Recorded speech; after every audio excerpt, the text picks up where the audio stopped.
Mi familia juró que yo era un desertor de la Marina. Me quedé en silencio durante la ceremonia de condecoración de mi hermano como comando especial. Entonces su general me miró fijamente y dijo: «Coronel, ¿está usted aquí?». La multitud se congeló. La mandíbula de mi padre tocó el suelo.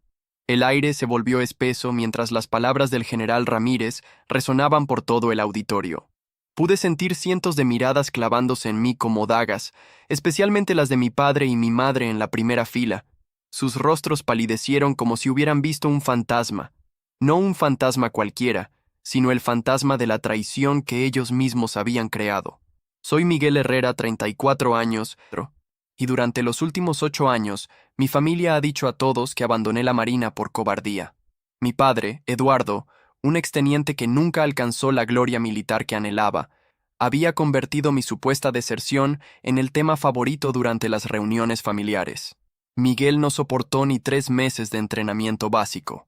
Repetía mientras servía whisky a sus amigos: «Gracias a Dios tenemos a Alejandro. Él sí tiene lo que se necesita». Mi madre, Carmen, asentía con una mezcla de vergüenza y decepción, como si yo hubiera manchado el apellido Herrera para siempre. La realidad era completamente distinta.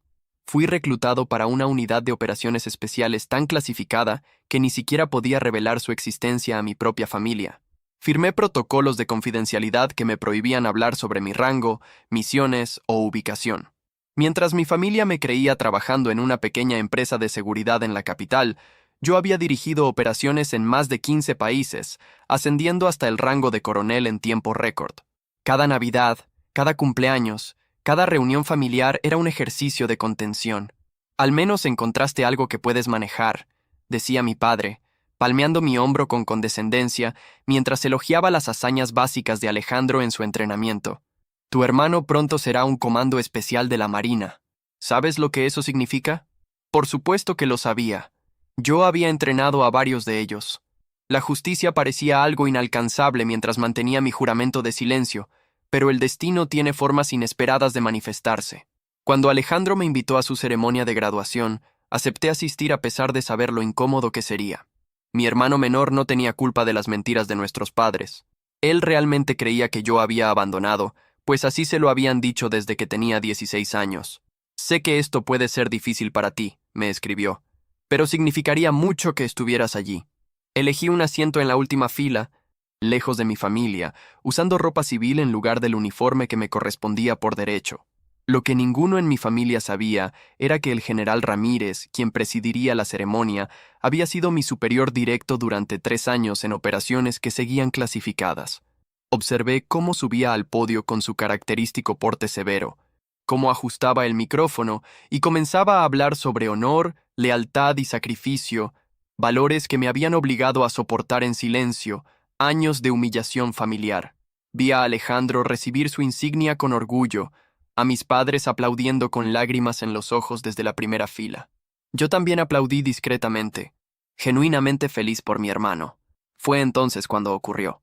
El general Ramírez hizo una pausa, recorrió el auditorio con la mirada y sus ojos se detuvieron en mí.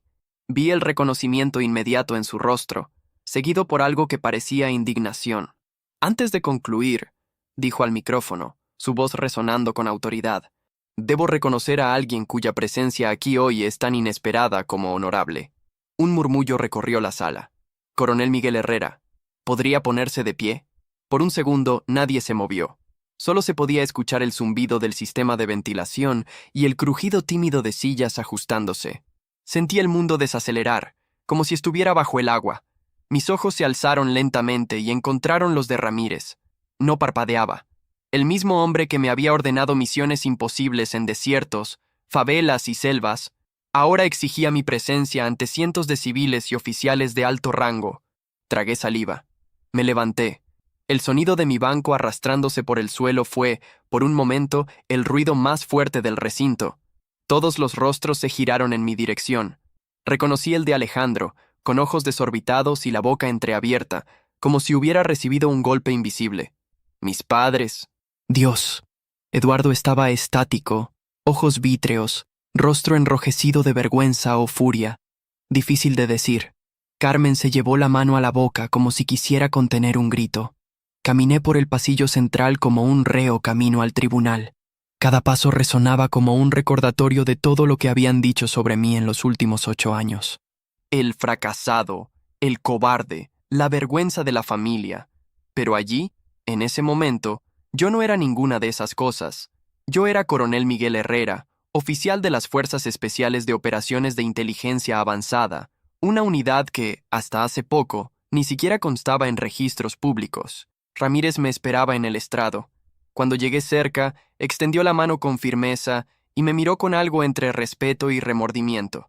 Este hombre salvó vidas en al menos 15 países, lideró operaciones que cambiaron el curso de conflictos, y aún así soportó callado la vergüenza impuesta por una mentira, dijo él, sin ocultar la emoción en la voz.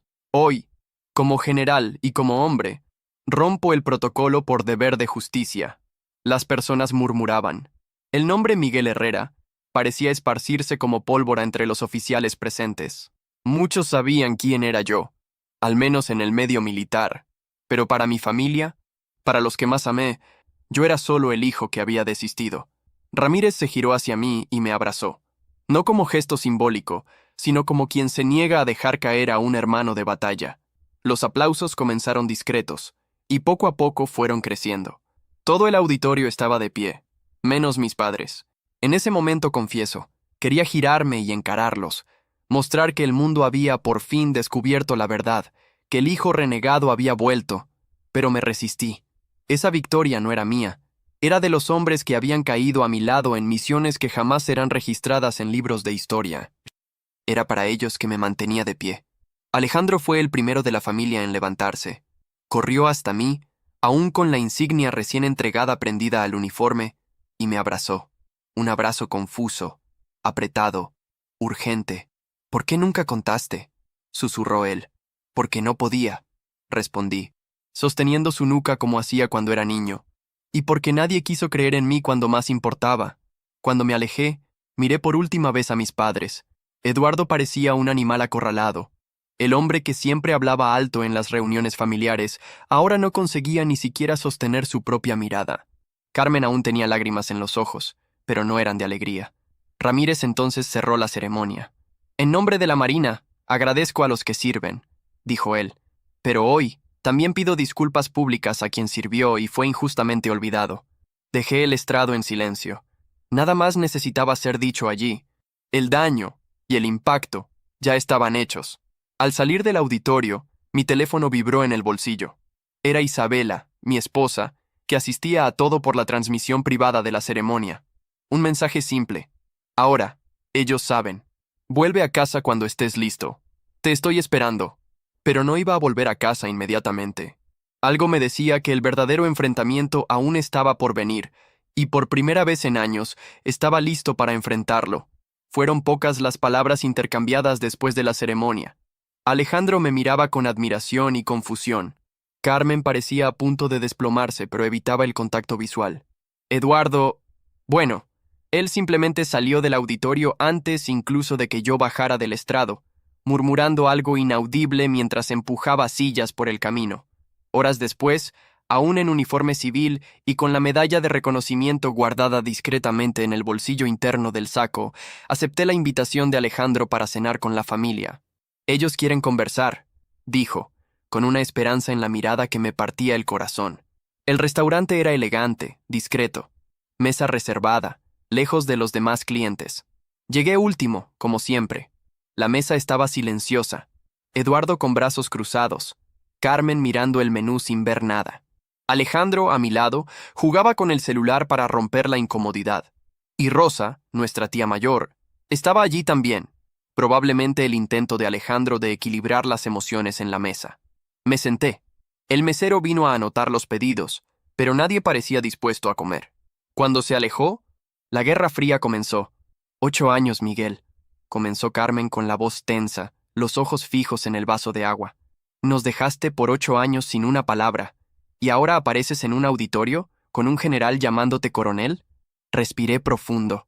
Nunca los dejé, siempre estuve cerca, pero mi misión no permitía que hablara. Todo lo que hice fue por elección, sí, pero también por deber.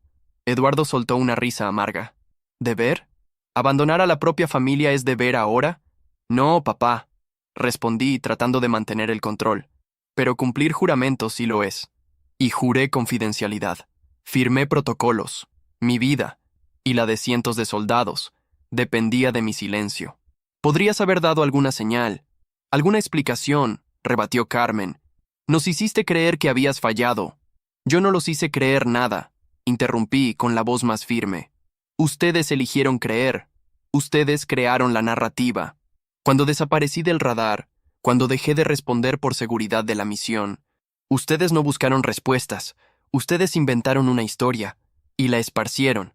Eduardo golpeó con fuerza el puño en la mesa, haciendo temblar los cubiertos.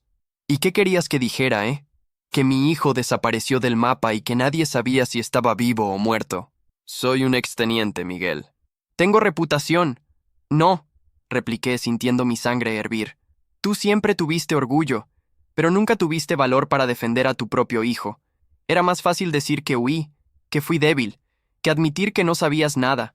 Pensabas que eso mancharía tu nombre. Él no respondió. Carmen trató de suavizar el clima. Solo queríamos entender. Fue cuando Isabela llegó. Nadie la esperaba. Estaba impecable como siempre, con su credencial de acceso prendida discretamente en la solapa, y una postura que mezclaba elegancia y autoridad. Besó mi mejilla y se sentó a mi lado. «Buenas noches», dijo con calma. «Espero que estén todos bien. Recibí autorización para hablar sobre algunos puntos». Eduardo la miró como si fuera una intrusa. «¿Y quién eres tú exactamente?» «Isabela Moreira Herrera», respondió, mostrando el anillo de matrimonio. «Analista senior de la División de Inteligencia Estratégica, esposa del coronel Herrera. Y, más importante, testigo de todo lo que él vivió en los últimos años». Todos quedaron en silencio. «Miguel sirvió en operaciones de las que ustedes nunca sabrán detalles», continuó ella. «Y todo lo que él soportó, lo hizo por el país, por el honor, por ustedes inclusive. Él nunca fue débil. Fue lo suficientemente fuerte para aguantar callado cuando la propia familia lo llamaba cobarde. El silencio ahora era absoluto. ¿Y ahora?», murmuró Eduardo, con la voz quebrada. «¿Espera que creamos? ¿Así, de repente?» «No estoy pidiendo que crean», respondí, encarándolo. «Estoy diciendo que esta es la verdad, y ya no necesito más esconderla. Y ustedes van a lidiar con esto como quieran. Pero si esperan que pida disculpas por no haber sido el hijo que esperaban, siento decepcionarlos de nuevo». Rosa finalmente se manifestó.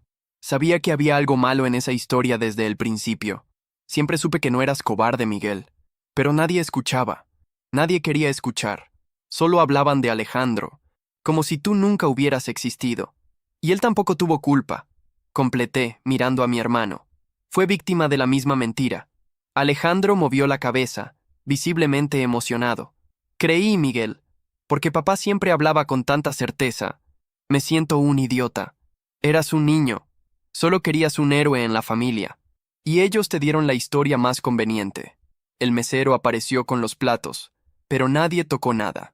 Eduardo respiraba pesadamente, como si estuviera luchando contra su propia vergüenza.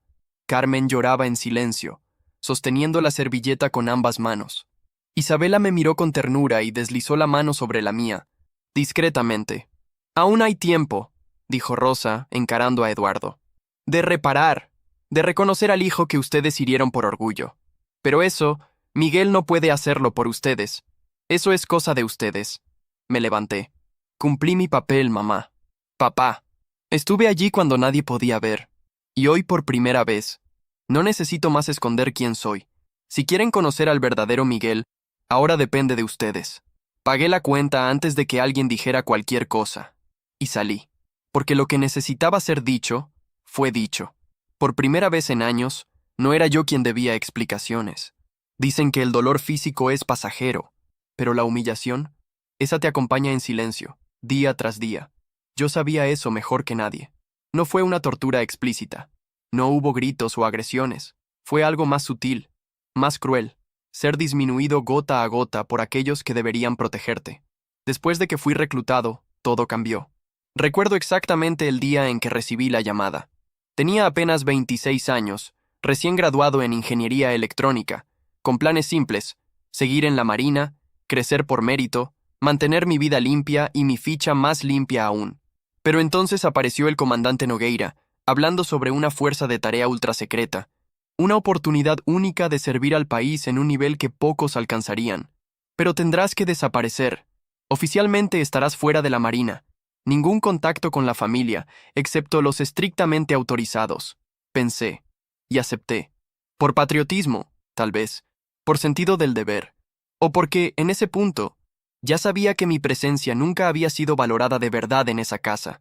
En los primeros meses de ausencia, traté de mantener contacto. Mandé postales neutras, emails con información genérica, pero ninguna respuesta. En cambio, las llamadas de vuelta pasaron a ser frías. Eduardo no atendía. Carmen hablaba como quien está al teléfono con un extraño. Y poco a poco, hasta eso cesó. Solo supe lo que decían sobre mí cuando, 3 años después, volví a Brasil entre 2 misiones. Conseguí una liberación de 48 horas. Fui hasta una fiesta de cumpleaños de mi tía Rosa. Disfrazado, de civil. Solo quería ver a Alejandro, a mi madre, escuchar voces conocidas. Pero todo lo que escuché me hizo desear haber permanecido anónimo. ¿Miguel? Ah, él desapareció, dijo Eduardo, riendo con un vaso de whisky en la mano. No aguantó la presión. 3 meses de uniforme y pidió salir. Una vergüenza. Una pena, respondió un amigo suyo. Pero pasa, el entrenamiento es para pocos. Por eso digo, este sí, y señaló a Alejandro, aún con 17 años. Va lejos, tiene fibra. Miguel siempre fue débil. Mi garganta se trabó. Estaba a pocos metros de ellos, detrás de un muro, escuchando todo. Esa noche dormí en el auto alquilado. No tuve valor de tocar la puerta, no después de escuchar a mi madre asintiendo en silencio. Ella no me defendió, ni una vez. Poco a poco, supe de otras historias, de cómo Carmen les contaba a las vecinas que el hijo mayor se perdió, de cómo en las fiestas, Eduardo decía con orgullo que al menos tenía un hijo que servía. Y yo me hundía cada vez más en las misiones, buscando tal vez en el campo de batalla el reconocimiento que jamás vendría de casa. Hubo momentos en que pensé en desistir, en escribir una carta, en mandar una foto en uniforme completo con todas las medallas, en gritarle al mundo lo que hacía, quién era, pero todo eso violaría mi juramento. Y si hay algo que aprendí en el ejército, fue que la palabra es compromiso. Recuerdo una misión en Kandahar, Afganistán. Estábamos infiltrados hacía casi 3 semanas, durmiendo en hoyos cavados en el suelo, comiendo raciones secas y rezando para no ser detectados. Uno de los reclutas más nuevos, Silva, preguntó qué hacía para aguantar tanto tiempo lejos de la familia. Respondí, con la franqueza que la desesperación permite. Imagino que no tengo. Él me miró confundido, y sonreí para no llorar. Alejandro creció escuchando que era el sustituto del fracasado. Asumió el papel con gusto, sin saber que el hermano que idolatraba en silencio era el mismo que todos ridiculizaban en las fiestas. Y aún así, nunca respondí. Nunca reaccioné. Pero por dentro, cada palabra pesaba como un chaleco de plomo. Cuando nos encontrábamos ocasionalmente, Carmen me trataba como a un conocido, Eduardo como a un error de cálculo, y yo fingía que no dolía. Hasta en mi boda, solo Rosa estuvo presente. Isabela y yo hicimos todo discretamente, en una base militar en España. Mis padres no fueron invitados, no por rabia, sino por lógica. ¿Qué harían allí? Fingirían sonrisas mientras pensaban que estaban presenciando la unión de un fracasado con una mujer que, con seguridad, no sabía toda la verdad. Isabela sabía todo, cada herida, cada silencio, y aún así, se quedó. Fue ella quien pegaba los pedazos de mí que volvían rotos de cada misión, y aunque el mundo entero reconociera mis medallas, mi currículum, mis condecoraciones, nada sustituía la ausencia de un «estoy orgulloso de ti», viniendo de Eduardo. Nada borraba la mirada de decepción constante de Carmen. Cuando escuché al general Ramírez llamarme coronel, fue como si un grito contenido durante años finalmente saliera. Un pedazo de mí, dormido, despertó.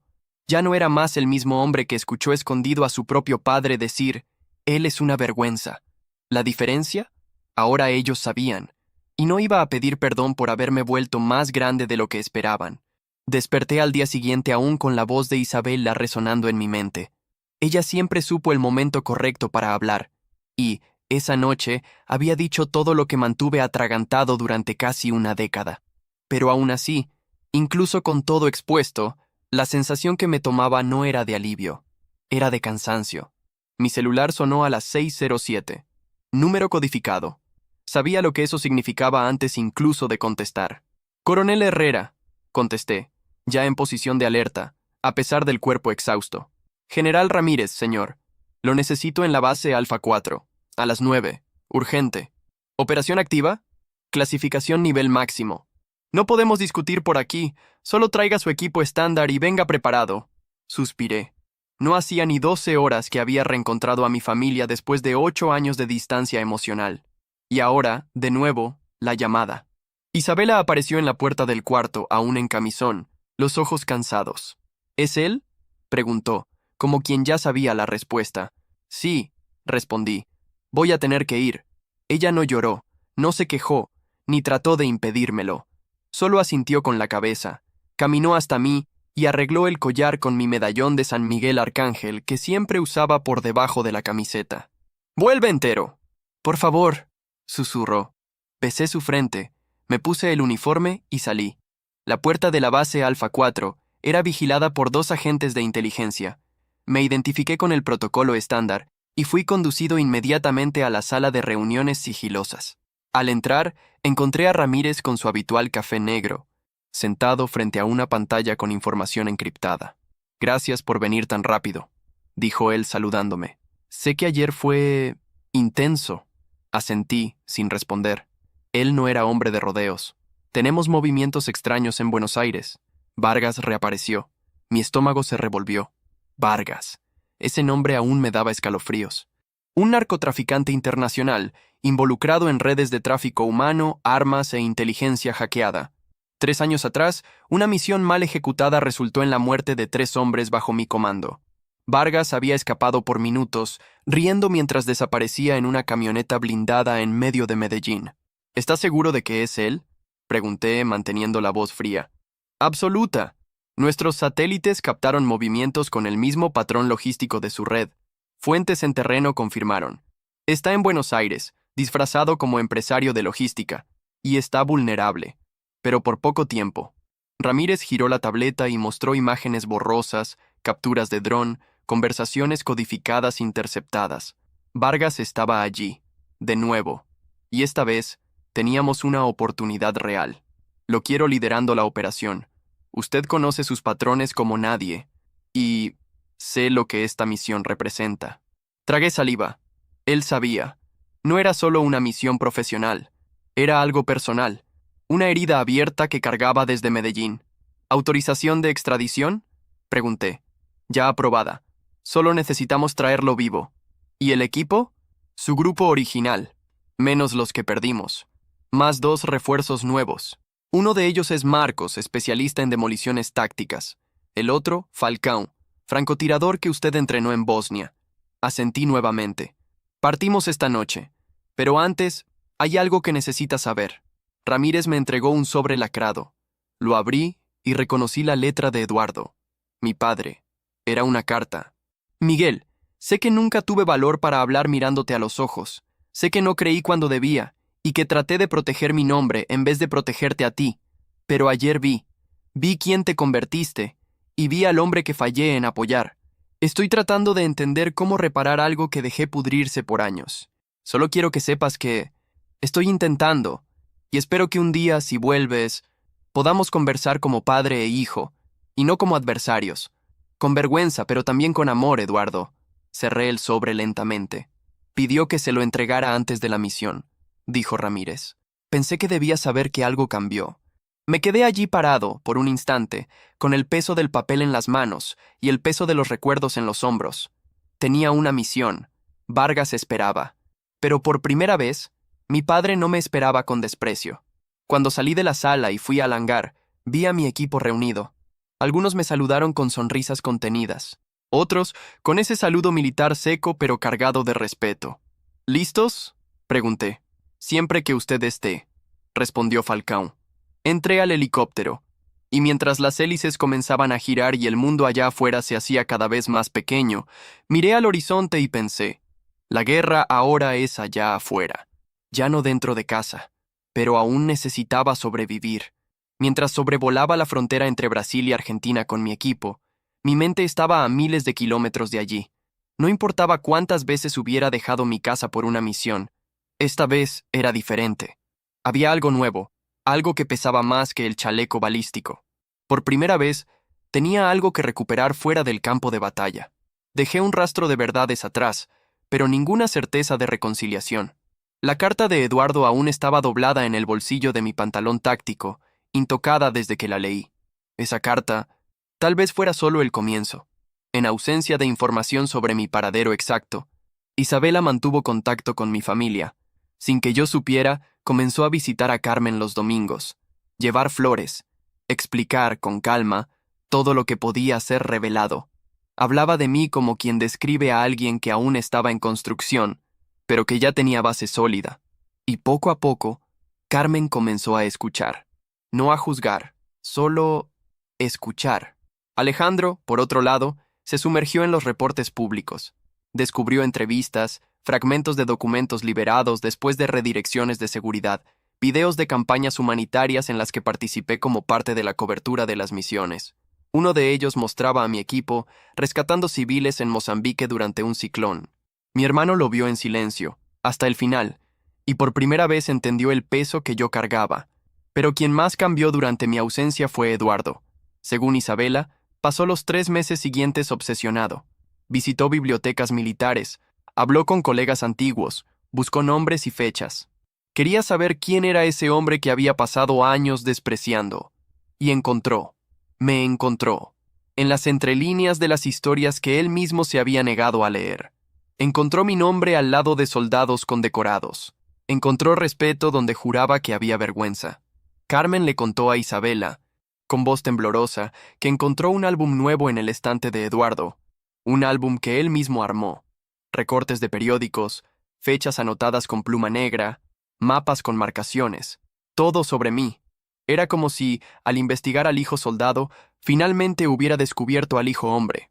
Durante una de esas visitas, Rosa, mi tía, lo confrontó. «Lo llamaste cobarde. ¿Y ahora coleccionas fotos de él como trofeo?» «No son trofeos», respondió él. «Es arrepentimiento. En papel.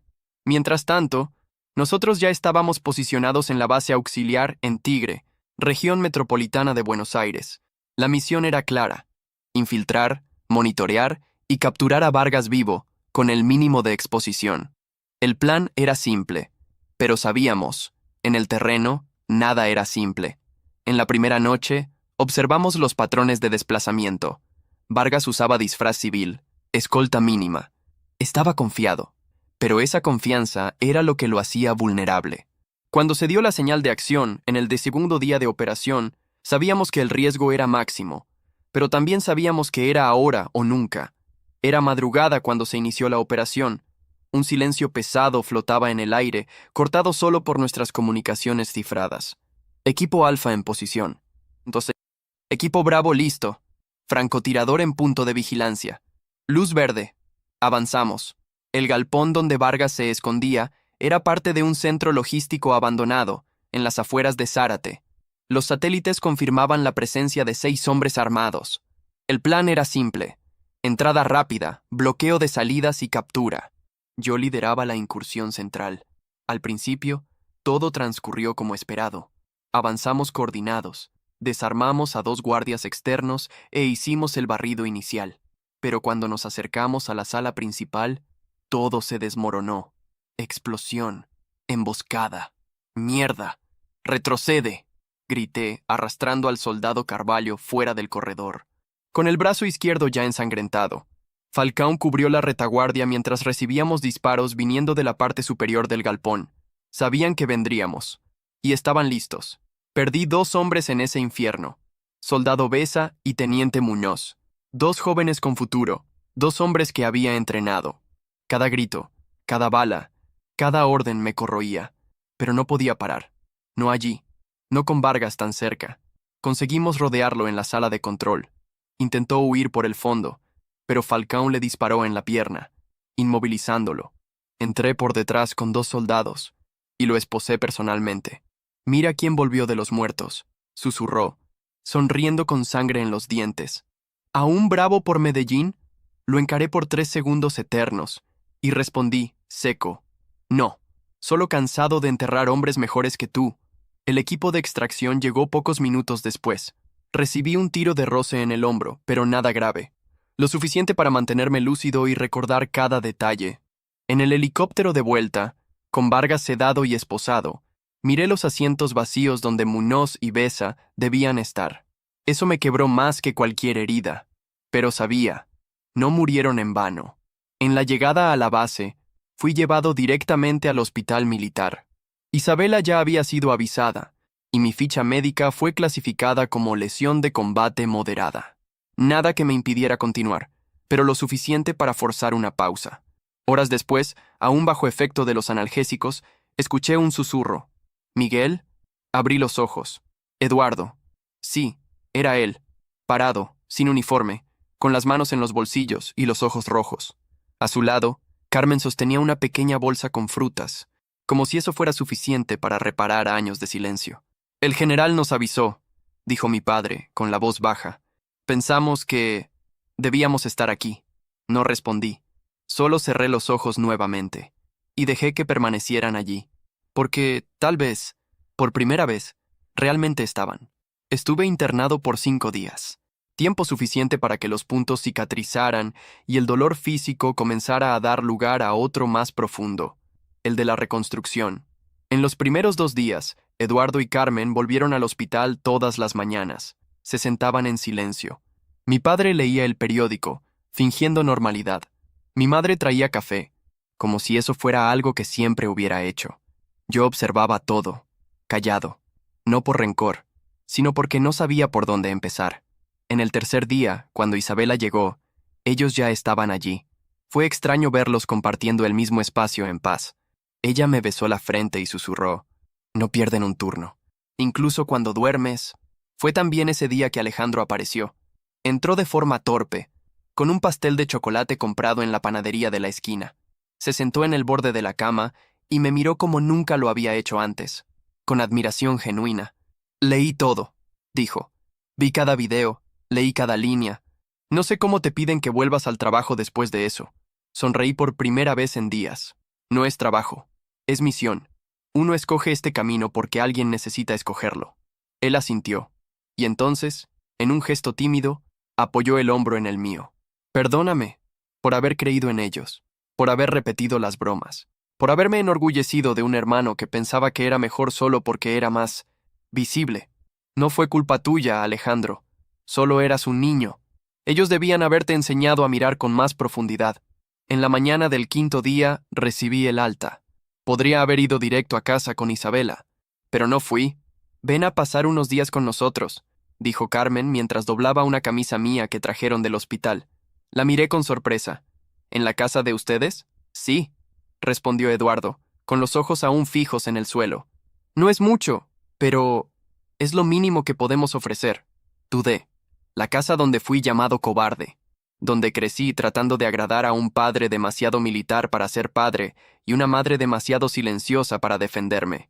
Pero acepté, porque, tal vez, era hora de poner a los fantasmas en la mesa. Esa noche, me acosté en el mismo cuarto que una vez fue mío. Las paredes estaban diferentes, pintadas de un tono claro, pero aún había marcas antiguas en el piso de madera, rasguños de cuando arrastraba la cama para estudiar en paz, lejos de la puerta. En el estante, encontré un marco con una foto antigua. Alejandro y yo en la playa, niños, riendo. Esa foto, ni sabía que aún existía. Dormí allí, por primera vez en años, en esa casa, y nadie me llamó desertor. En la tarde siguiente, Eduardo me llamó hasta la terraza del fondo. Estaba sentado en una silla mecedora con una caja de madera en el regazo. Cuando me acerqué, abrió la tapa y me mostró una medalla antigua, prendida en un tejido gastado. La reconocí inmediatamente. Cruz al valor, murmuré. Eso no se entrega con facilidad. No, en verdad, respondió él con la voz ronca. Operación en Nicaragua, 1988, clasificada en la época. Solo liberaron el reconocimiento en 2003, pero nunca hablé de eso, ni para tu madre. Me quedé en silencio, observando el objeto entre sus dedos. Lo giraba con cuidado, como quien sostiene algo frágil. Sé que me equivoqué contigo, Miguel. dijo, finalmente. Pero hay algo que tal vez necesites entender. Vivir con secretos nos destruye por dentro. Viví 8 años así, papá. Y yo viví casi 40. Nos miramos por un instante. Él continuó. Tenía esta medalla guardada, pero siempre que la miraba, sentía que era un peso, no un mérito. Porque, a diferencia de ti, no conseguí conciliar la vida allá afuera con la vida aquí adentro. Cuando formé familia, enterré esa parte de mí. Pensé que estaba protegiéndolos, pero tal vez solo me estaba escondiendo. Se levantó, caminó hasta mí y en un gesto inesperado, extendió la medalla en mi dirección. Es tuya, ahora. No por lo que hiciste, sino por quien te convertiste. Viviste entre dos mundos y aguantaste. Yo fallé en los dos. Tardé algunos segundos en aceptar. Cuando toqué la medalla, sentí el peso simbólico. Era más que un objeto. Era reconocimiento. Era perdón. Era pasaje. Gracias, dije con un nudo en la garganta. Esa noche, nos sentamos a la mesa con toda la familia. Carmen hizo lasaña, como en los viejos tiempos. Alejandro trajo vino. Hasta Rosa apareció, con su manera directa de siempre. Las conversaciones fueron ligeras. Los recuerdos dolieron, sí, pero ya no cortaban como antes. Antes de dormir, Carmen entró a mi cuarto. Guardé esto para ti, dijo, poniendo una caja sobre la cómoda. Adentro, había recortes, fotos antiguas, dibujos que había hecho en la infancia. Me miró con los ojos llorosos. Incluso pensando que nunca volverías, nunca dejé de extrañarte. Mamá, comencé, pero ella me abrazó antes de que pudiera decir algo más. Solo déjame intentar, hijo. Solo eso. Y dejé. Porque por primera vez no me estaban cobrando, ni esperando que probara nada. Solo querían finalmente conocerme. 2 semanas. Fue el tiempo que pasé en la casa de mis padres después de la misión. Tiempo suficiente para percibir que, por más que las cicatrices estuvieran allí, había espacio para algo nuevo. Algo que, hasta entonces, ni osaba desear. Paz. En la primera mañana, Carmen puso mi café en la mesa antes de que despertara. Eduardo salió a caminar y volvió con el pan que me gustaba. Pequeños gestos, pero significaban el mundo para mí. La convivencia fue extraña en los primeros días. No sabían si me trataban como al hijo que partió o como al hombre que volvió. Y yo tampoco sabía cómo actuar. Todos estábamos reaprendiendo, poco a poco, con tropiezos, pero sin máscaras. Fue Rosa quien trajo el primer respiro de ligereza a ese ambiente. ¿Recuerdan esa vez que Miguel fue atrapado saltando el muro de la escuela?, dijo ella durante el almuerzo. Juró que era solo para buscar la pelota, y volvió con 2 sándwiches y una coca. Alejandro se rió fuerte. Carmen se puso la mano en la boca, sorprendida por recordar la escena.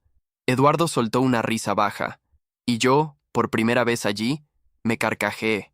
Me carcajeé de verdad. Ese sonido rompió algo, como si todos finalmente tuvieran permiso para bajar la guardia. Esa tarde, Carmen me llamó para ver unos álbumes de fotos. Abrí cada página como si hojeara otra vida. Tenía fotos mías de niño, en uniforme escolar, con dientes torcidos y el cabello mojado de piscina. Y para mi sorpresa, el álbum no se detenía en 2014. Había fotos mías más recientes, imágenes que Isabela había enviado en secreto. Yo en una ceremonia en el exterior, yo en una premiación simbólica de veteranos, yo sonriendo, con mi equipo detrás de mí. Fingía que no sabía dónde estabas, dijo mi madre. Pero en el fondo, creo que solo no quería admitir que te perdí. Guardar estas fotos era mi forma de decir que aún había esperanza. Por primera vez en años tomé su mano. Ella apretó de vuelta, como quien sostiene una vida entera en un gesto. Ya con Alejandro, la relación tomó un rumbo diferente, uno de respeto, y también de intercambio. Nos sentamos una noche en la terraza, bebiendo una cerveza en silencio, hasta que él dijo, «Entré a la Marina por tu causa, no por papá». Eso me sorprendió. Siempre pensé que solo querías probar algo para él. Al principio sí, pero después escuchaba historias sobre el hermano mayor que desapareció, la vergüenza de la familia, y aún así pensaba que había algo más. Era como si una parte de mí supiera que esa historia no estaba bien, y quería entenderte. Permanecimos en silencio por largos minutos. ¿Y ahora qué sabes?, pregunté. Ahora quiero ser la mitad del hombre que eres, y quiero que mi hijo te conozca algún día. Sonreí. Por primera vez. sin dolor en el pecho. Esa familia que me rechazó, me estaba reconstruyendo con sus propios pedazos. Un año pasó, un año desde la ceremonia de Alejandro, un año desde que la verdad salió a la luz. Mucho cambió desde entonces. Hoy estoy en casa, un hogar de verdad, mi hogar. Con Isabela a mi lado, más fuerte que nunca, y una nueva rutina que mezcla entrenamientos físicos, mentorías a jóvenes soldados y charlas en escuelas militares. No volví al campo de batalla desde Buenos Aires. Aún me llaman para operaciones, pero ahora actúo como consejero estratégico. Parte por elección, parte por necesidad. Después de todo, entendí que la guerra más difícil ya fue vencida, la de mi identidad. Esa mañana, me puse el uniforme ceremonial nuevamente. Medallas alineadas, postura erguida. Era el día de mi condecoración oficial por la Operación Vargas. Pero, para mí, era más que un honor. Era la prueba de que ya no necesitaba más esconder quién soy. Isabela me ayudó con los últimos ajustes en el uniforme. Estaba radiante. «Estás hermoso, coronel», dijo arreglando mi corbata. ¿Solo hoy? Todos los días. Pero hoy, estás exactamente donde siempre debiste estar, siendo visto. El auditorio estaba lleno. Oficiales de alto rango, familiares de soldados, representantes de la Marina de diferentes países. Pero, al fondo de la primera fila, estaban ellos. Eduardo, en uniforme impecable, como en los viejos tiempos. Carmen, con los ojos ya húmedos antes incluso de que comenzara la ceremonia. Alejandro, con su propio uniforme recién conquistado. Y Rosa, que se abanicaba discretamente con el programa de la ceremonia. El general Ramírez subió al estrado y comenzó su discurso. Habló sobre honor, disciplina y sacrificio. Y entonces, habló de mí. El coronel Miguel Herrera sirvió con valor en territorios donde pocos osaron pisar. Salvó vidas, lideró hombres y enfrentó la oscuridad sin pedir reconocimiento. Hoy finalmente le prestamos el homenaje que siempre mereció. Fui llamado al estrado. Cuando subí los escalones, una salva de aplausos resonó por el salón.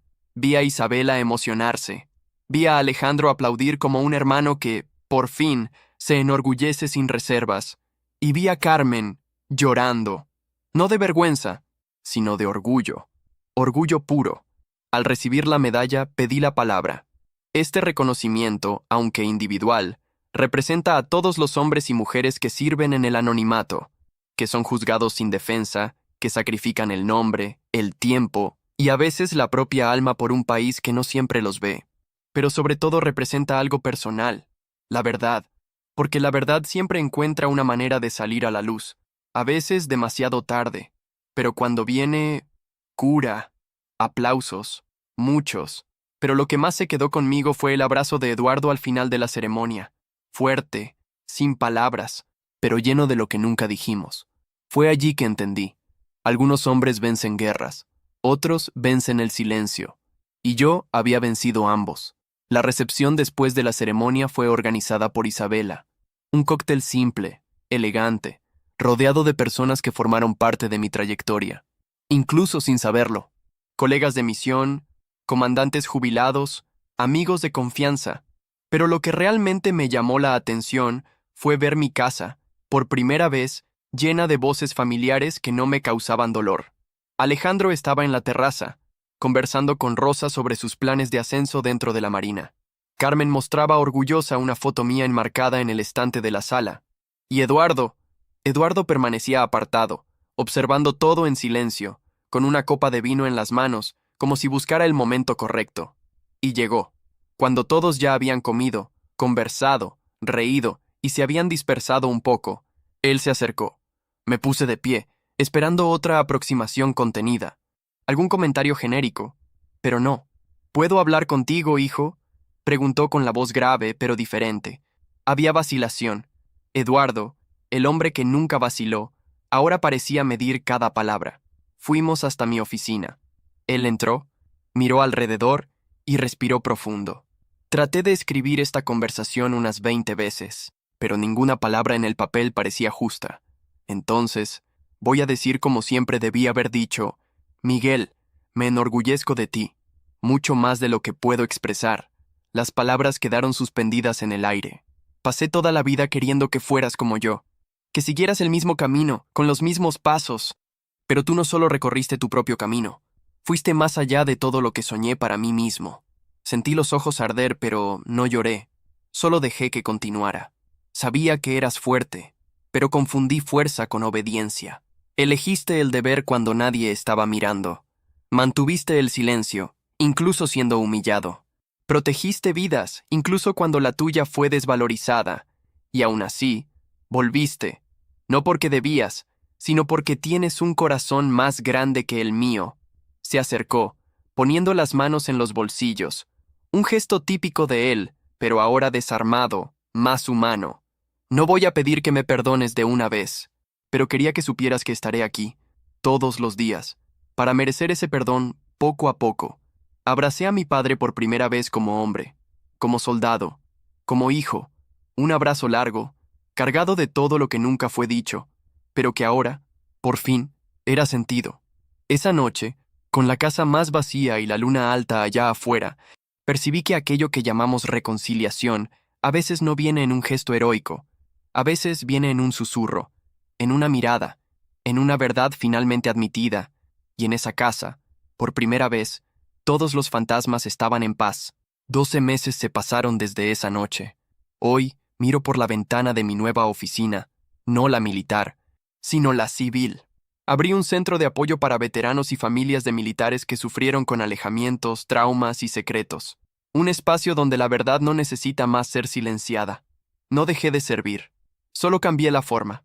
Recibo llamadas semanales de oficiales pidiendo que dé charlas en academias, colegios militares, centros comunitarios, y todas comienzan con la misma frase. Usted es el coronel que la propia familia pensaba que había desertado, ¿no es así? Sí, soy yo. Pero ahora soy también el hombre que reconstruyó los lazos, que desenterró su historia y la reescribió con dignidad. Isabela continúa siendo mi base, mi hogar. Recientemente, comenzamos a hablar de adopción, no porque sintamos un vacío, sino porque ahora tenemos espacio de sobra para amar a alguien desde el principio, como debe ser. Alejandro fue transferido a una base estratégica en el Nordeste.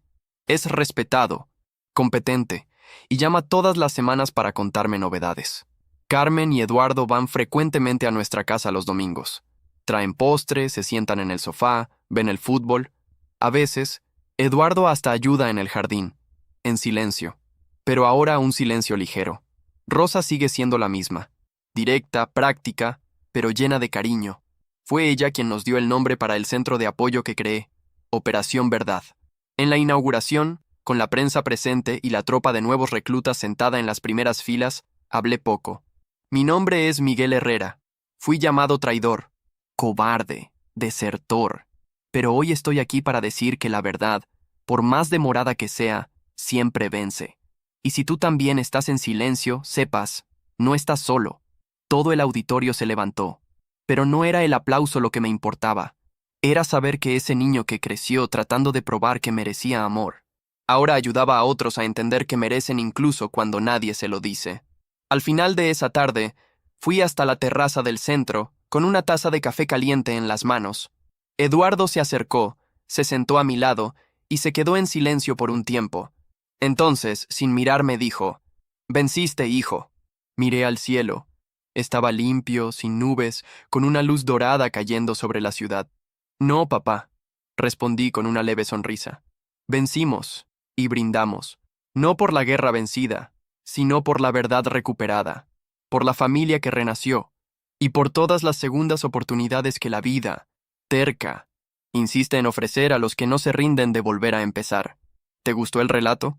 Deja en los comentarios tu opinión y no olvides suscribirte al canal y activar la campana para no perderte más historias como esta.